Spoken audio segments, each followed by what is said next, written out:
ניגשים לפתוח את חגיגות בר המצווה של עדי!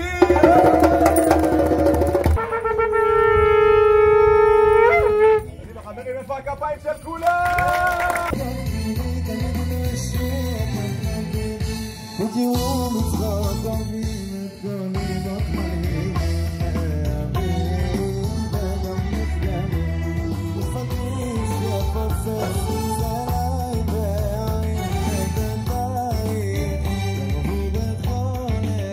אני רוצה עכשיו בבקשה מכל האורחים הנכבדים שהגיעו לפה לברך את הסבא והסבתא שבעזרת השם יזכו באריכות ימים, אמן, בריאות איתנה, אמן, בעזרת השם ידעו רק בשורות טובות, אמן.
שמע ישראל, אדוני אלוהינו, אדוני אחד.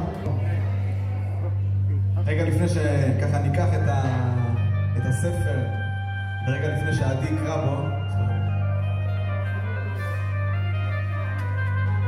בעזרת השם נעשור מלכות שמיים עם קריאת שמע ישראל. שמע